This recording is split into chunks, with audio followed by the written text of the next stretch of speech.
Let's discuss about diffuse esophageal spasm, in which there is contraction of the distal esophagus. Okay, this distal esophagus, there is uncoordinated and a peristaltic contraction. Okay, so when we keep a manometer and see, there is simultaneous contraction of the distal esophagus, and in manometry we can see premature contractions with normal distal esophageal sphincter relaxation. Okay, here normal esophageal distal esophageal sphincter relaxation.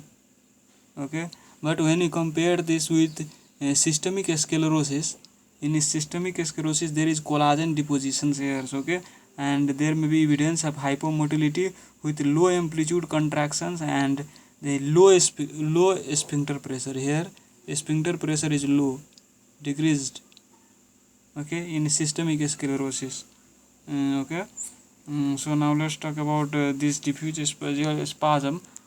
So patient experience a sensation of both solids and liquids getting stuck, and because diffuse esophageal spasm is associated with GERD, gastroesophageal reflux, some patients with DES who present with heartburn may initially be misdiagnosed.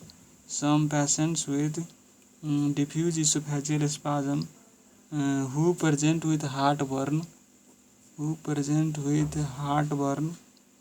may initially be misdiagnosed. Okay, because sometimes this coexist, GERD and DES. And treatment, we give calcium channel blockers, diltiazem. Okay, diltiazem. And if it is not effective or not well tolerated, then we discontinue calcium channel blocker and begin low dose tricyclic antidepressants.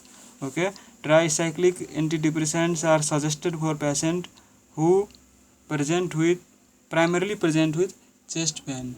Okay, and others like nitroglycerins can also be used, and other therapies like trazodone, sildenafil, okay, can also be tried. And prognosis is good. Prognosis of diffuse esophageal spasm is good. Prognosis is good, and there have been no reports of increased risk of mortality or esophageal carcinoma in patients with these disorders. And if symptoms remain unchanged, no specific monitoring is required. Okay, and many patients with diffuse esophageal spasm will show symptomatic improvement, okay, over time. And some studies also suggest that manometric findings may change over time. Okay, approximately 5% of patients with DES subsequently develop achalasia that manifest as worsening dysphagia and regurgitations. Okay, so and one thing another I like to tell you that about peppermint oil. What is the spelling? Peppermint oil. So for patients with no GERD or well controlled GERD who experience dysphagia and or non-cardiac chest pain, we suggest peppermint oil. Okay, and the goal of the initial therapy is to control GERD if it is associated then, and to relax the hypercontractile smooth muscle of the esophagus by using a form of peppermint oil. So this has been found to also help GERD by relaxing hypercontractile smooth muscle of esophagus. And for patients with disorders of esophageal hyperperistalsis and GERD symptoms, we use PPI, proton pump inhibitor, twice daily.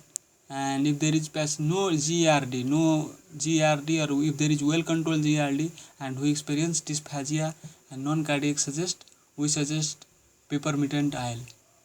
Okay, and for patients with either no GERD or well controlled GERD and who do not experience improvement in symptoms with peppermint oil, we suggest diltiazem, that is calcium channel blocker.